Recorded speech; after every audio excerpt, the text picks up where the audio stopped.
Bab 35. Darius memicingkan matanya sambil berkata, Boris akan bangkit lagi di dalam istana.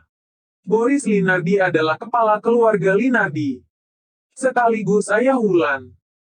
Keluarga Silali dan Linardi adalah teman dekat selama bertahun-tahun, sampai ketika keluarga Linardi mengalami kesulitan. Pengamatan ayah memang jeli. Mahendra mengangguk sambil tersenyum tipis. Baru-baru ini, ada surat dari istana. Paman Boris telah menjadi teman dekat dengan tokoh terkemuka di istana dan sekarang telah menjabat sebagai Menteri Kiri. Kaisar mendukung adu kekuasaan antara Menteri Kiri dan Menteri Kanan, yang menunjukkan kemungkinan pergantian kekuasaan. Kalau Menteri Kiri berhasil mengalahkan Menteri Kanan, Paman Boris pasti akan naik pangkat. Kalau aku menjadi menantu keluarga Linardi, status keluarga Silali juga akan ikut naik. Kita akan menjadi keluarga terhormat, bahkan keluarga terkemuka. Apa informasi ini akurat? Darius berjalan ke sana kemari dengan tangan di belakang punggungnya. Boris telah mengalami banyak pasang surut dalam kariernya selama bertahun-tahun. Dia tidak pernah memegang kekuasaan selama lebih dari 3 tahun. Berapa lama dia bisa bertahan kali ini? Kalau sampai dijatuhkan hukuman pembantaian oleh Kaisar, keluarga Silali juga akan ikut hancur. Mahendra menunjukkan wajah penuh ambisi ketika berkata, Ayah, keberuntungan tidak akan muncul kalau kita tidak berani mengambil risiko.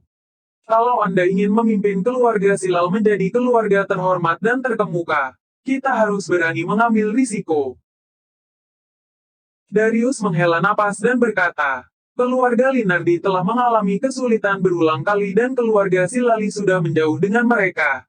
Ikatan persahabatan di antara kedua keluarga ini sudah habis terkikis.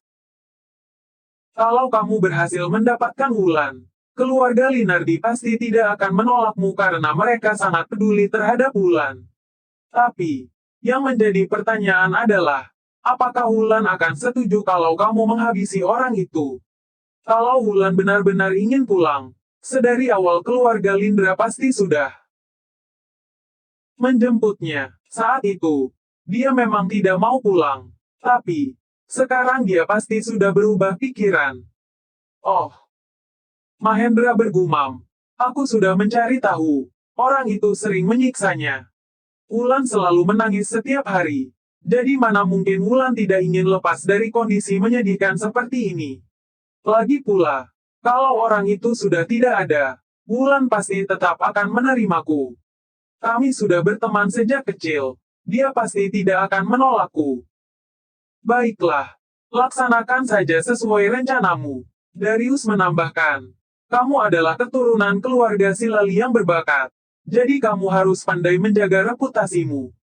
Lain kali, jangan lakukan hal yang bisa merusak reputasimu lagi. Orang di keluarga ini akan membantumu membereskannya.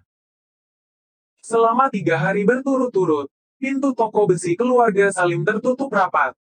Dari dalam, terdengar suara pukulan keras, ledakan, dan suara mesin yang menderu.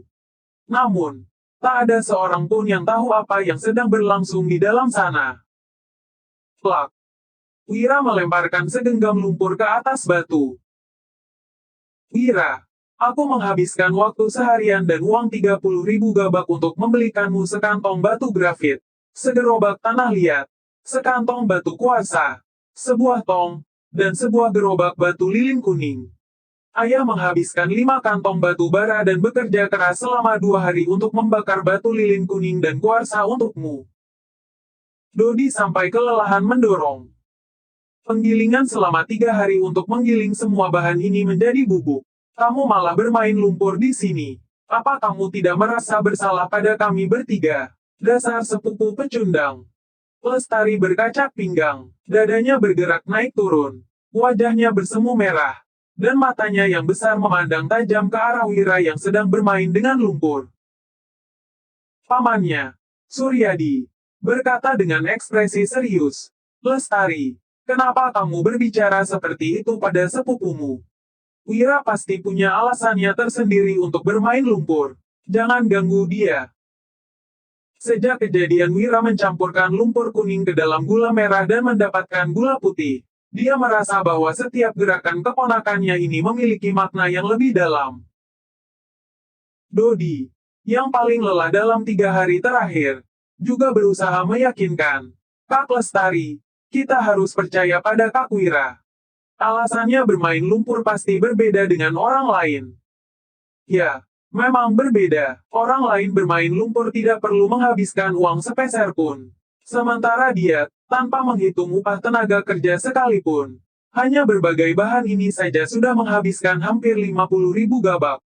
Ujar Lestari sambil mengerucutkan bibir mungilnya.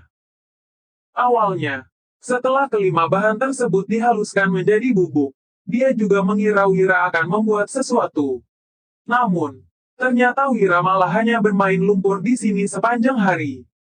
Menghabiskan 50.000 gabak uang untuk bermain lumpur, sepupunya ini lebih boros daripada sebelumnya. Wira menjelaskan, aku membuat tungku kecil untuk memurnikan besi cair. Lestari mengeluh, untuk memurnikan besi cair, kamu perlu menggunakan tungku besar. Kalau tungku kecil seperti ini bisa digunakan untuk memurnikan besi cair, kelak aku akan melakukan apapun yang kamu perintahkan. Wira membalas sambil tertawa tipis. Aku akan mengingat ucapanmu. Malam itu, setelah meninggalkan pengadilan daerah, dia tidak pergi ke tempat lain, melainkan langsung pergi ke rumah pamannya. Setelah mengalami pencurian dan berselisih dengan keluarga Silali yang kuat, Wira mulai merasa cemas. Dia teringat saat-saat di mana Danu menggunakan tongkat kayu dan kekuatan tempurnya melonjak. Wira bersiap-siap untuk membuat senjata tajam agar ketiga orang itu dapat meningkatkan kekuatan tempur mereka sebanyak mungkin. Namun, ketika dia bertanya kepada pamannya, Wira baru mengetahui bahwa teknologi peleburan besi di dunia ini sangat buruk. Orang-orang bahkan belum menemukan teknik untuk melebur baja. Masih memungkinkan jika mereka ingin membuat senjata biasa. Namun, untuk membuat pedang yang tajam dan kuat, itu adalah sebuah hal yang mustahil. Jadi, Wira tidak punya pilihan lain selain membuat baja sendiri. Untuk melakukan peleburan baja, diperlukan besi cair. Namun, toko besi mereka tidak memiliki tungku tinggi. Oleh karena itu, mereka perlu membuat mortar tanah liat grafit. Untungnya, bahan pembuatannya ini tidak terlalu rumit dan Wira tahu apa nama bahan-bahan ini. Bahannya terdiri dari grafit, silikon dioksida, pasir bor, batu kuarsa, dan batu lilin. Membeli bahan-bahan hanyalah langkah pertama. Proses yang paling sulit adalah membakar, menggiling, dan mencampur bahan-bahan tersebut menjadi adukan tanah liat. Selanjutnya, adukan tanah liat harus dibawa ke tanur, di mana seorang guru pembuat keramik akan membantu dalam proses pengeringan dan pembakaran. Pekerjaan selanjutnya akan memakan waktu setidaknya 10 hari untuk membuat mortar tanah liat grafit. Untungnya, Wira hanya perlu mengeluarkan uang untuk melanjutkan semua pekerjaan itu. Jadi dia menyerahkan tugas ini kepada sepupunya dan pamannya.